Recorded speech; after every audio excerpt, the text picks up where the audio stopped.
IBM CTO Safer Payment, Financial Crime Insights Director Constantin von Altrock'u kürsüye davet ediyorum. And here we are.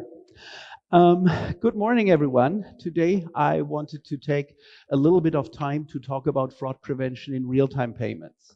On last year's conference, we talked about basically card-based fraud prevention.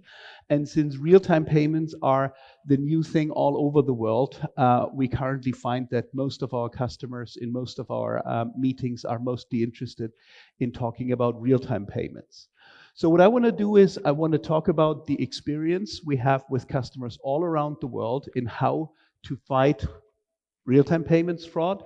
And in particular, I want to talk about and explicitly explain the 5 lessons we have learned on what it takes to successfully fight real-time payments fraud.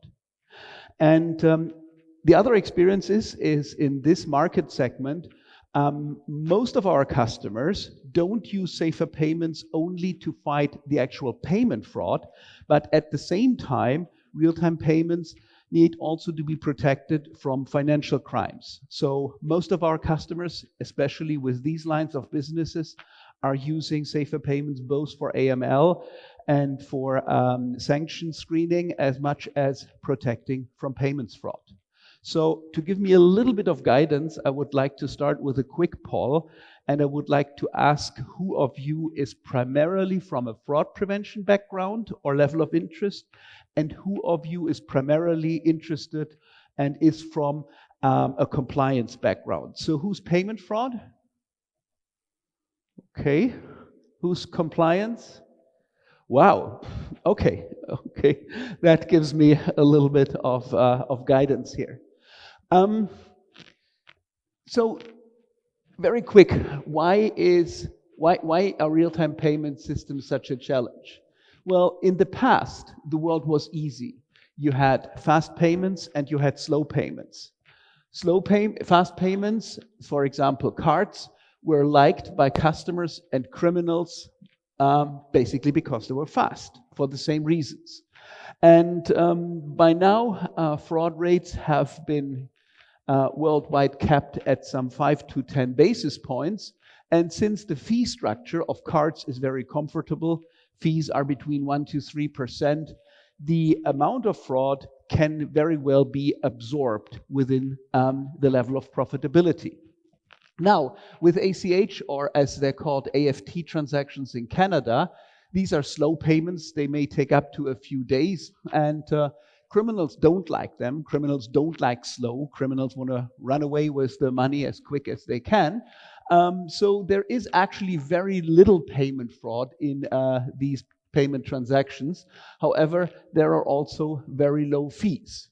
Now, the idea is very simple. Why can we not build the best customer experience by providing fast transactions at the cost of slow transactions, so customers get the best of both worlds? Well, there is a downside to that, and the downside to that is that we, the payment processors, the banks, we get sort of the worst of the two worlds. We get the low fee transactions, and at the same time, we get the high risk because criminals are inevitably moving into this space because these transactions are very attractive. This is having a little bit of a life of its own. Okay, now, because of that, because of the situation that banks inherit high risk with low fees, in many areas of the world, banks have been very careful and very slow. Interesting. Very careful. Are you that? No. They have been very careful and reluctant to deploy real-time systems. Now, the cat is out of the bag. With all the fintechs, the banks are under attack and under pressure. And as early as 15 to 20 years ago, in the case of real-time payments, it were companies such as PayPal who have sort of pushed the banking system and the processors of the world to implement real-time payments to compete with the kind of products they come up with. Now, the interesting thing is that when these fintechs started to deploy their systems, in the case of PayPal, they were massively hit by fraud. And I think you're getting these slides. if you only have 3 minutes, there is an absolutely beautiful video here, which was made in January 24 at the Stanford University. And it's two of the founders of PayPal talking to the students, Mac Levchin and Peter Thiel. And they were talking about very freely how when all of a sudden fraud hit their payment scheme, they were almost wiped out of business. And it had taken all their efforts to secure this payment platform in order to not go bankrupt. Now, in 2004, probably the banks told themselves this is Silicon Valley. They move fast, they break things, and they have no understanding of what banking is. So it's interesting to see that this is interesting. It's interesting to see that when the banks have started a modern instant payment system, as exemplified by the UK faster payment systems in April 2008, it didn't work that well either. And when this system went live, fraud pretty much exploded. And even after more than 10 years in operation, fraud is still significantly higher compared to what it was before faster payments were introduced. Now, you may think 2008, that's been a long time, so probably the banking world has learned. And sure, they have learned, but if you look at, for example, the introduction of the US Zelle payment system, which is a bank-based instant payment system, then only about 10 years later, they pretty much got into the same kind of troubles. So this has been taken from an article in the New York Times. And if you create an instant payment system and you get these kinds of articles in the New York Times, then you know that you have a problem.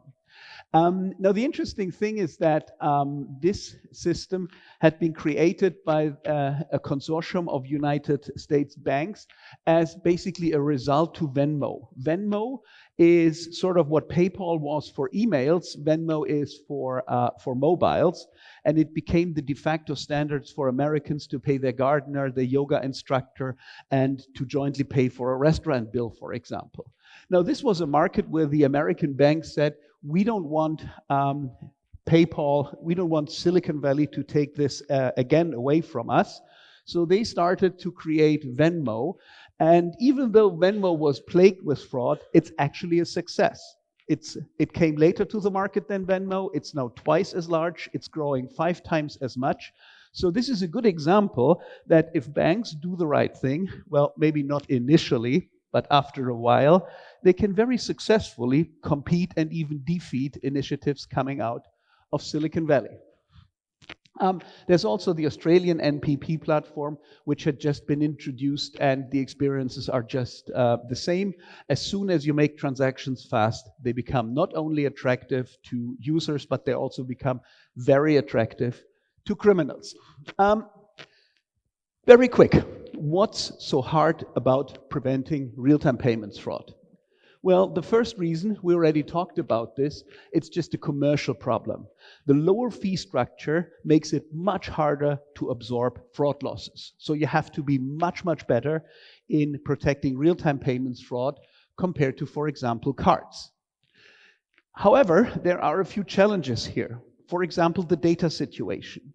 Real-time payments are notoriously data poor.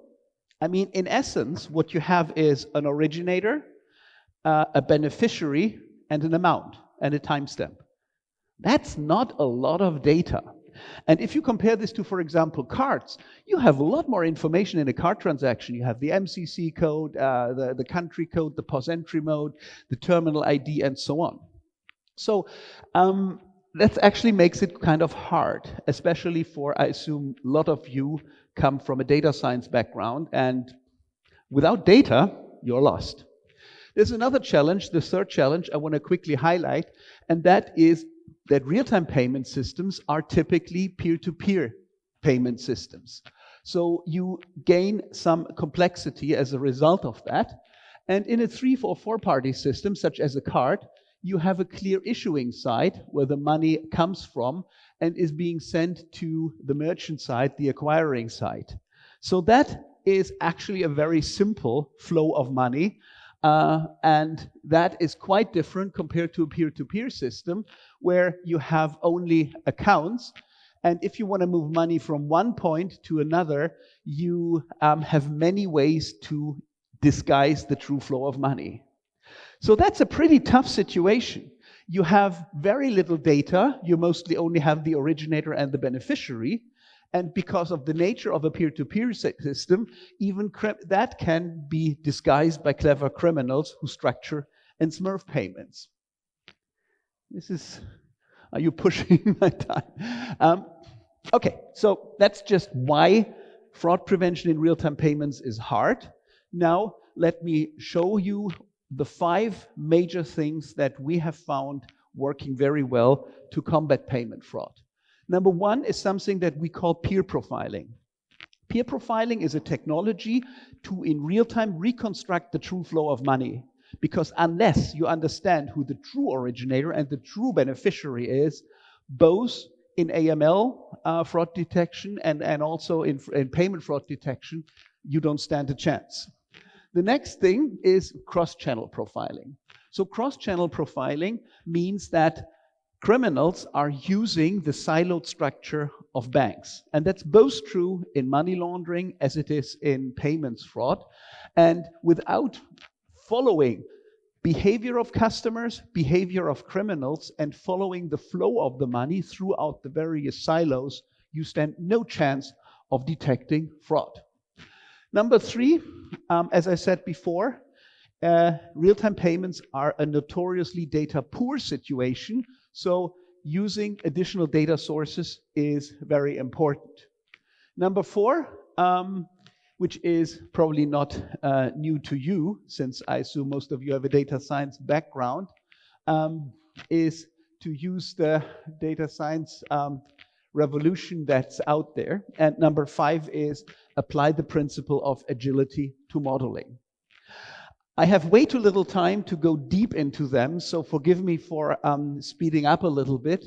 But let me quickly give you an idea of what it is. So with peer profiling is about that when we have an originator and a beneficiary of a current transaction, we are not just, we're on one hand profiling the behavior of the originator as an originator of other transactions in the past, and the behavior of the beneficiary as a beneficiary of other transactions in the past. But at the same time, we also profile the originator in his role as a beneficiary in the past and the beneficiary of this transaction as an originator of transactions in the past. So what this does is it creates effectively 4 historical dimensions I can profile now. The originator as an originator in the past and as a beneficiary, and the beneficiary as a beneficiary as an originator in the past. So with that, I can do a lot of very useful things. The simple one is, for example, detecting mule accounts in real time. So this is just looking at a single account, looking at the transactions which are incoming, looking at the transactions which are outgoing, and that allows me then to understand simple things like if certain monies are just basically funneled through such an account, detecting mule accounts. Then what it allows me to do is I can profile each of the originator-beneficiary relationships, and I can identify any kind of past behavior of the parties to each other. And what this allows me in the end is it allows me to detect structuring and smurfing, which is disguising the true originator and beneficiary of a transaction. And you may think that this chart here is a little bit over the top. It actually is not. We had one case with one of our customers in actually Russia, and we could identify in the data that criminals moved money out of an account to other accounts and then back into the same account. So they moved money in circles. And the only purpose for that is they want to confuse the fraud prevention systems. So the criminals are very actively trying to disturb our way of detection. So being able to always reconstruct the true flow of the money is essential. Now, the proof of something like this is in how is it working? Let me give you one case study. This is one of our customers. It's called Kiwi. Kiwi is a mobile payment system, mostly mobile. It's pretty much the dominant payment system, cashless payment systems in most former Soviet Union countries. And they have a very interesting business model. They have 3 lines of business. One is they have about 200,000 of these ATMs. And these ATMs, interestingly enough, are cash in. The reason is that in Russia, like in most societies where the economy is mostly black economy, cash is king. So even today, most Russians receive their pay in cash, and the first thing they're doing is, because carrying cash in Russia is not always safe, is they use one of these machines, feed in the cash, and charge up their mobile wallet. And by the way, subscribing to this service is easy. Whenever you are in Eastern Europe and you see one of these, you just take a 5,000 ruble bill, most common denomination in Russia. You enter in your mobile phone number. Yes, it could be plus 90 because it has nothing to do with your mobile phone. It just uses your phone number as a proxy of an account. You choose a password, you download the app, that's it, you're onboarded. Now, there is a wallet system, which at the moment they have about 75 million active users. And this allows them to move the funds around. They can do peer-to-peer payments. They can also do points of sales payments with that. And what's particularly interesting, they can also do card not present e-commerce transactions. And in a country such as Russia, where you don't find the next supermarket or specialty shop right around the corner, e-commerce is something very important. Now there is a third line of business. Out of these 75 million customers, about 15 million customers have an associated Visa card identity to their wallet, which means that they can withdraw money all over the world. This is one of the most convenient and simple payment systems for customers that could exist. Easy enrollment, very flexible, and for standard transaction, 0 cost. But you also see something else here. This is also for criminals, like the ideal system to commit financial crime. And it is no surprise that this system is used for also criminal transactions. So I wanted to illustrate with this system what peer-to-peer profiling can do. So as soon as we have implemented Safer Payments in 2013, there has been a new type of fraud attack, which has never happened in the world before. And after a new fraud attack has been invented by the criminals, we all say, we should have known that this was coming. But before, it is sort of difficult. So the fraud attack was very interesting, and it involved the use of falsified banknotes. Now, banknote falsification is something for experts that engrave copper plates and so on. Not here. They've shown me the falsified 5,000 ruble bills, and even I could immediately see that they're different. So how does that work? Well, for the first time ever, criminals falsified banknote not to fool a human eye, but to fool the type of cash scanner which is inside here. And there's only one vendor of ruble scanners that everybody is using, so they had only to optimize these banknotes to fool this scanner. And these banknotes were produced in very high quality, very large numbers, probably somewhere out of China, and they were flooding the Russian financial system.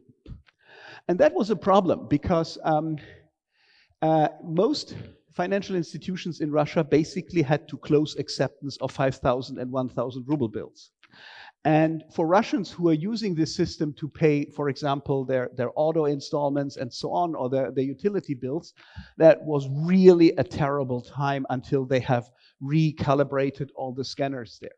Now, because we were able to use peer profiling on this level here, what we could do is we couldn't, because we were using the same cash scanners, we couldn't detect the faults from the correct banknotes, but we could detect the behavior. We have seen how the criminals were in teams going to different of these machines and were charging up different of these e-wallets, and then later condensing the e-wallets onto mule accounts.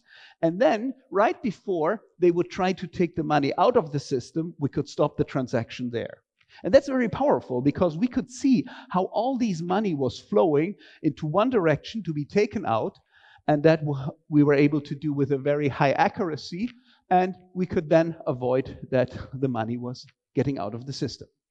So you may now say that this is not inherently complex. which it isn't, but you have to imagine that this is happening in real time. These schemes are happening very fast, so all has to be done and computed in real time, and the complexity of identifying what possible combinations could be there with 75 million accounts is just massive.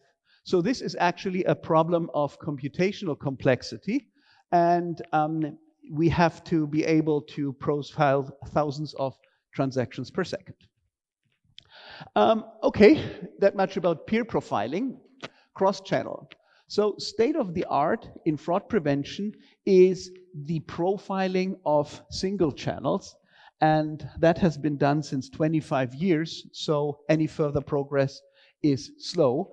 And our customers made the experience that in cross-channel, if they use cross-channel profiling, they can get a significant leap in performance, because if they have a 360-degree view of customer behavior, they can both get much lower false positive rates, and they can also detect more criminal activity. Let me again use a very simple example to illustrate that. Let's start with lower false positives. Assume that you are a UK bank, you have a UK banking customer with a UK address, and this customer initiates all of a sudden an online banking transaction for a real-time payment, but you detect a Malaysian IP address and you detect a Malaysian beneficiary of that transaction. So the customer had never done that before. Who of you would authorize that transaction? Oh, I'm glad. Nobody. Well, nobody would. That is just looking so fraudulent, you would not allow this one to go through.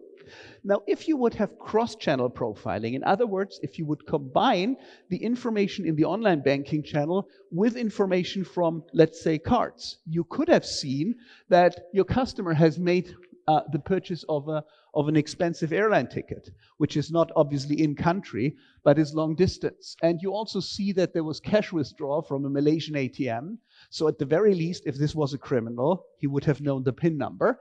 And you also see debit card transactions from restaurants and taxis which have been acquired in Malaysia. Now, all of a sudden, this would be very hard to fake. So you must now assume that your customer legitimately is in Malaysia. And of course, you would authorize that transaction, because all of a sudden, the Malaysian IP address is not a surprise anymore, and so is the Malaysian beneficiary. So this is an example how you can use cross-channel profiling to lower false positives. It's also, and I don't want to go into the details because of time, criminals, especially with our customers in Eastern Europe and in Asia, are already targeting the siloed structure of banks. So if they go out for large damage, and I'm talking not just about organized crime here, I'm talking about well-organized crime. So when they target a bank, they're not out for a few $100,000, they're out for a few millions. And that money can be seen. So they have to disguise that, so that they're using multiple silos. For example, they attack one silo, let's say online banking, but then they're using other financial instruments to move money out of the system. So the way our customers deal with that is most of them have a traditional set of real-time payments, credit cards, debit cards, digital channels, and so on. And as fraud was hitting these channels in the past, they have deployed fraud prevention systems. Now, real-time payments come along. So they first just deploy safer payments for the real-time payments. So again, they have another siloed solution. So the next step is then that they build interfaces where they feed in the other channel data to, for example, do something like we have seen in this example before. Now, Safer Payments has an overview of what happens between the silos, and it can also use that to feed back decisions and recommendations to the other channels, and some customers will eventually replace other fraud prevention systems some way, always use them together. Lesson number 3. Data scientists' mantra is data is good, so more data must be better. And we already talked about the fact that real-time payments are very data poor. So getting data from other sources, not just other payment channels, that was the cross-channel aspect, is key. So most real-time payment transactions are initiated from online and mobile banking, where you have a customer interacting with a bank application server residing in a bank's data center. And the first thing is to connect Safer Payments to that. So the second thing, we already talked about this, is including financial and non-financial transactions from other channels. Also things like reference data, data of known anonymizer output nodes, data of known corrupted servers, and so on. But the other thing which is important is identity. And I'm seeing many young people here, so most of you will not remember what I'm showing now. This is a meme of the year, an internet meme of the year 1994, and it became pretty famous. It was printed in the Wall Street Journal, and this one says, "On the internet, nobody knows you are a dog." So that was the illustration of the identity problem. You just don't know who is on the other end of an HTTPS connection. So what we have built in Safer Payments with our customers over the last years is something that we now refer to as an Identity Sdk. This is all about helping to identify identities, and it has two components. One is what we call the Device Sdk. The Device Sdk is all about identifying devices, and the Biometrics Sdk, which is all about identifying the users which are behind that. So once we are able to identify a device securely, we know that this is one of the, 5 devices I am using, then we are building out a device reputation database. So we store what transactions have been made in the past, for what amount of time, what type of transactions. And so we get an understanding of how much we trust the fact that this is the device of the customer. It still doesn't tell me that it is the customer who's doing the transaction, but I already know something about the device. Now, device fingerprinting, identifying devices, can not only be used to exonerate transactions with a device reputation database, it can also be used to identify high-risk situations. So if, for example, you're seeing a device connected to your online banking platform that has never been used before, but within 1 hour, it is used with 14 otherwise unrelated accounts, that is as high risk as it gets. So this is what we use device profiling for. We also use device intelligence. If we see that all of a sudden your customer uses a browser with Mandarin language settings and Shenzhen time zone, then that could be a red signal. At the same time, we also do IP ISP profiling. And for example, one of our customers was able to detect a massive attack on their online banking because all of a sudden they got all these transactions from an internet service provider where they only had very few transactions in the past. And it just cannot be explained that all of a sudden a massive amount of your users move from their existing internet service providers to this new one. And the transactions also had certain similarities, so that was easy to detect. The Biometrics Sdk is something that goes behind the device and wants to identify, is this the user that I'm usually seeing? And it's looking at a number of things like how somebody is using, is somebody copying passwords and login credentials, is somebody, it's just in generally figuring out if it's likely that it's still the real user there. Also looking for things like artifacts in addressing this, as for example, some kind of screen sharing attacks would be using. Some of our customers go as far and use all session data. So they feed all the HTTPS requests into Safer Payments. They look at things like navigation. They want to find out if somebody first checks the balance or immediately makes a transaction, for example. Also, certain malware gives away itself by certain ways that the HTTP request looks like and their timing. And that also allows to detect for Trojan and script type attacks. Now, the interesting thing is that all of this runs in the data center. So the Identity Sdk is something that works with the bank server application to extract certain signals and then delivers additional data to Safer Payments to allow Safer Payments to make better decisions. There is another approach to that, which is to use external threat intelligence services. And there are many vendors out there. One of them is an IBM company, Trusteer, our sister company. And they can do a lot of things that are hard to do out of a bank's data center, but they can never combine financial data with the actual alerts. So the limit that these services have is that they will not be able to combine the financial transaction with the cyber risk signals, because no bank ever wants to send their payment data up here. And given the new S2 regulation in Turkey, that will probably be even further limited in the future. And we even hear that some of the banks in Turkey believe that using an external threat intelligence that is not located within Turkey would be a problem at all. So one of the solutions is to first use services which only run out of your own bank data center, so you would never be negatively affected by any kind of legislation or guidance that will make it hard for you to use a hosted service. So all the data remains in your data center, nothing ever goes out.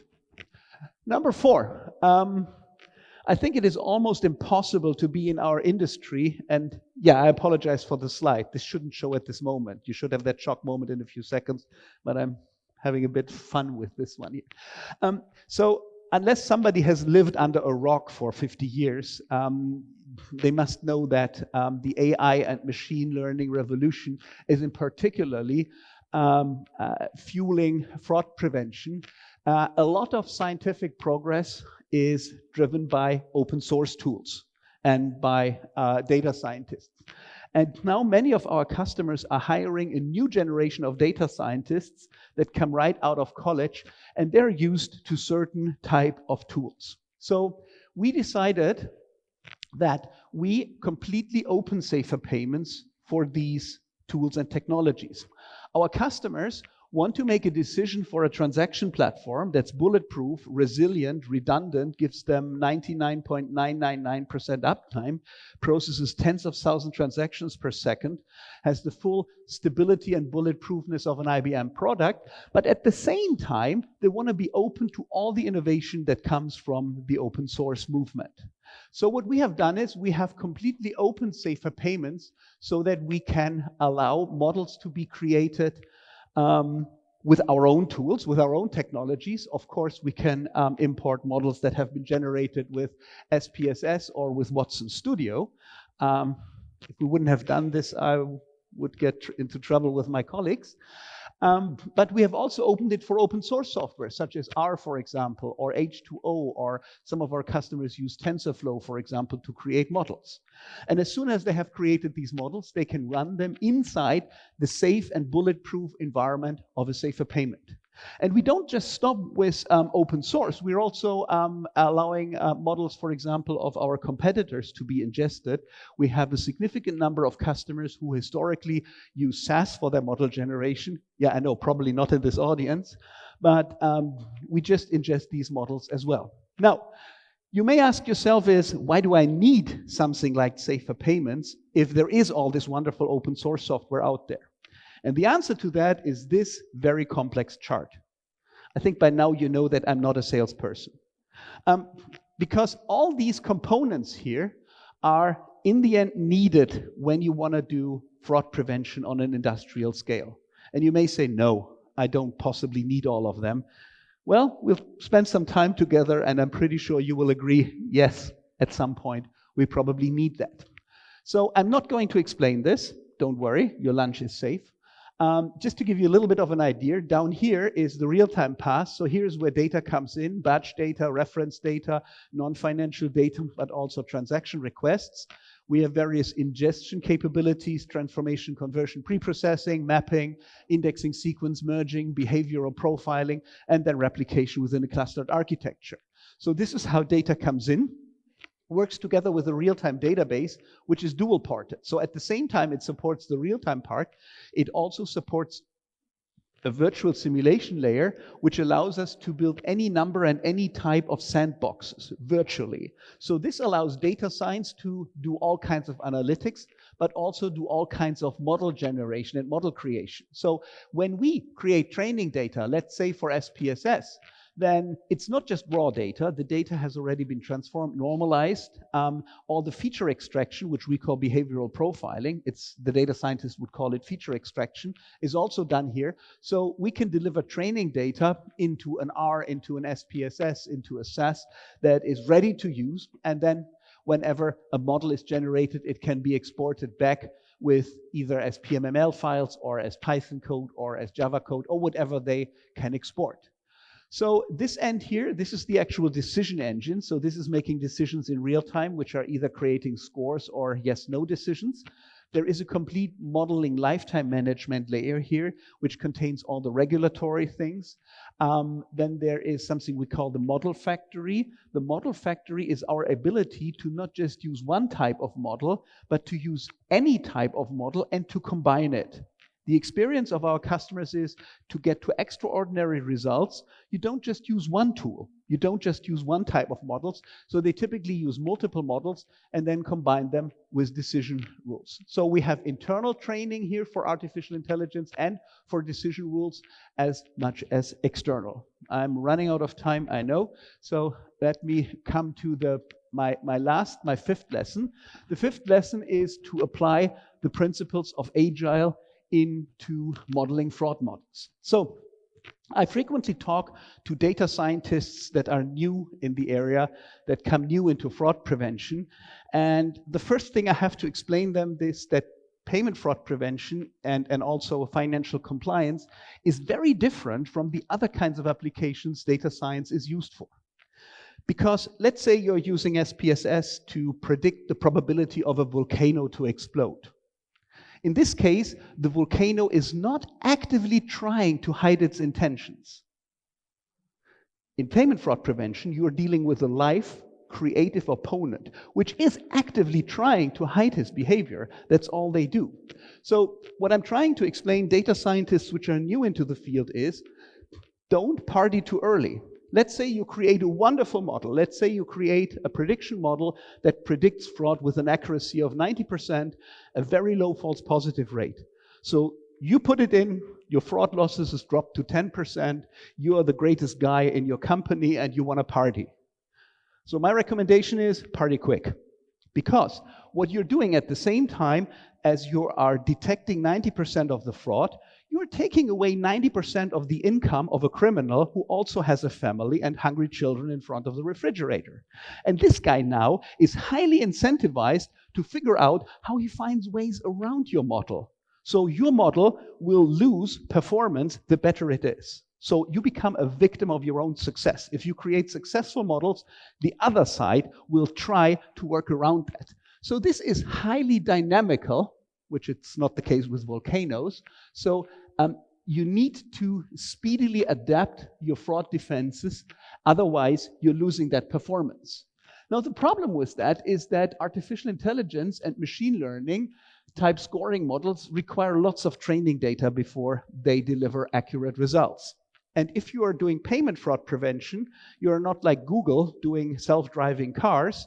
If you need more data, you just take more cars.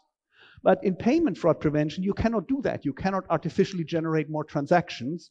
So the only thing you can do is, if you need more transactions, is you have to wait longer. And when you wait longer, you get slower. So the lesson our customers learned here is that they augment scoring models, which provide long-term risk trends, with decision rules. And in Safer Payments, we're using Watson technology to automatically assist with the creation of such rules. This is a video, this is not live. This, for example, shows a live session with Safer Payments, where Safer Payments is now using all the data plus the scores of machine learned models.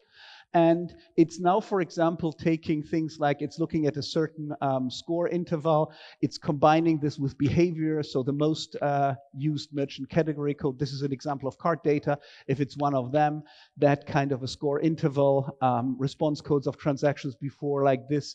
And then, for example, this will catch 20% of the fraud with a false positive rate of 1, and so on. So this is a way in which we can still use machine learning models and scoring, even though they require lots of data and can only be retrained every other month or every other quarter, but we can still react to fraud trends within minutes here. So this is combining agility with machine learning.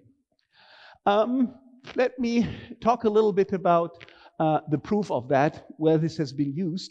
I already talked about the UK faster payment system, and the UK faster payment system was not only where the banking industry learned how to prevent fraud in an instant payment system, also we learned there because we were the first and only fraud prevention system that went live with the scheme.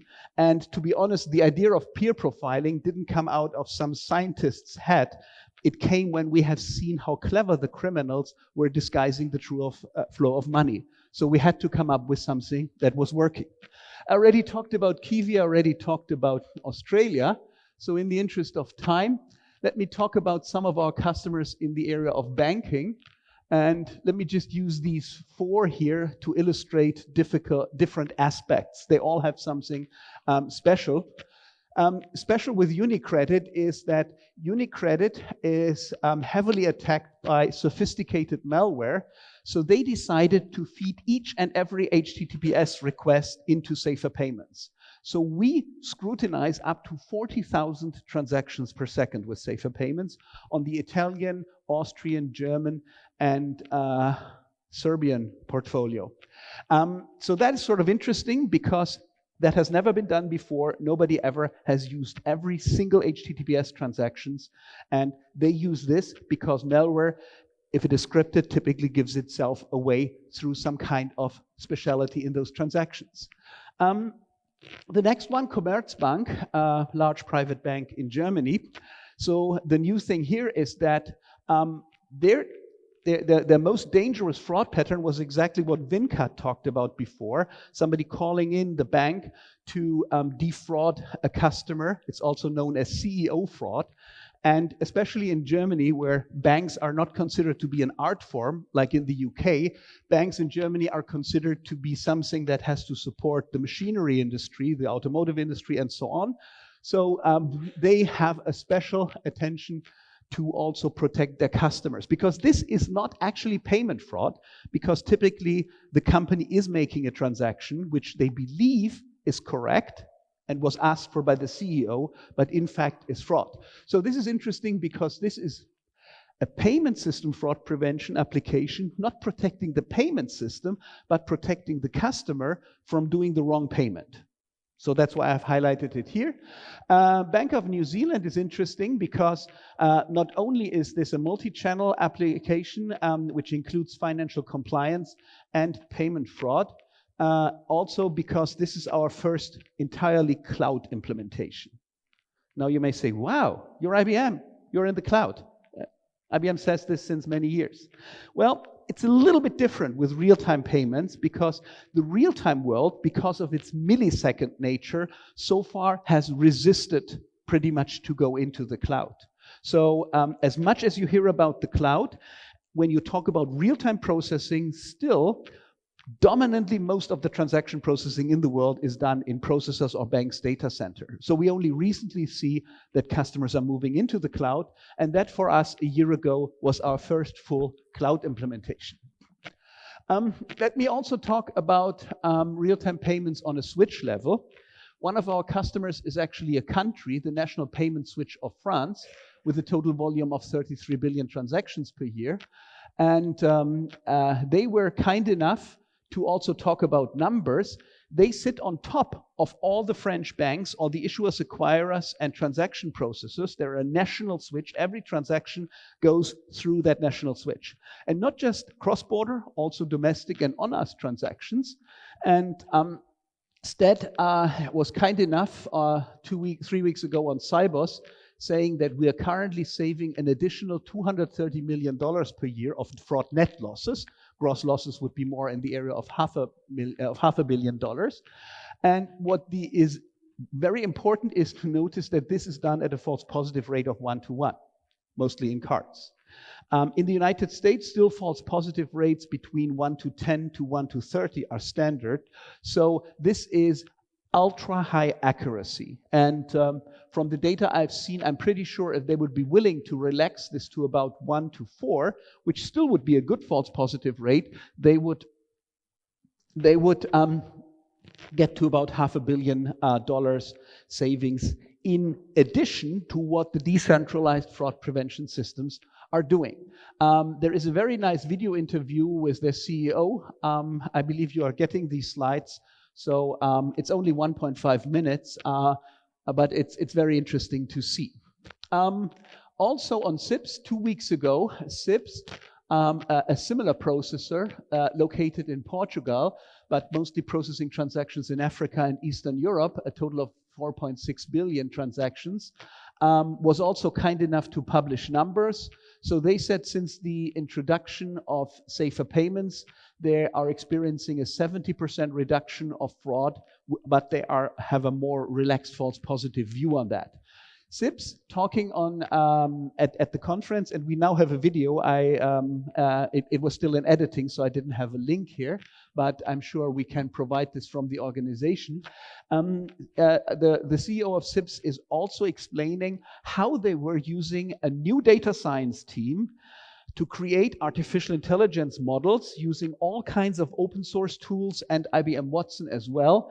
And they have used multiple of these models combined in safer payments, and they believe that this is the key to these massive results. 3 weeks ago on PayThink in Los Angeles, another conference, our customer FIS, one of the 2 now largest processors of the Western Hemisphere, Fiserv as the merger of First Data and Fiserv, FIS as the merger of WorldPay and FIS, has published their results with Zelle. You remember Zelle, the American instant payment scheme plagued with fraud. And they only had data from their go live in March to June, because fraud data takes a while to be stable. And within just 3 months, they got at the same time a reduction of 72% in fraud losses, at the same time where they had a reduction of the false alerts by 90%. And the important thing with the new payment scheme is customer satisfaction. And in payments, customer satisfaction is very easy. If a transaction is made, the customer is satisfied. If it is declined or has fraud, the customer is maximally dissatisfied. So low false positive rate immediately translates to customer satisfaction, and they've reduced the false positives by a factor of 10. In case you didn't notice that I'm working for IBM, this is probably the best proof that I'm working for IBM. This is something our lawyers write. So let me not explain this, please. Thank you very much.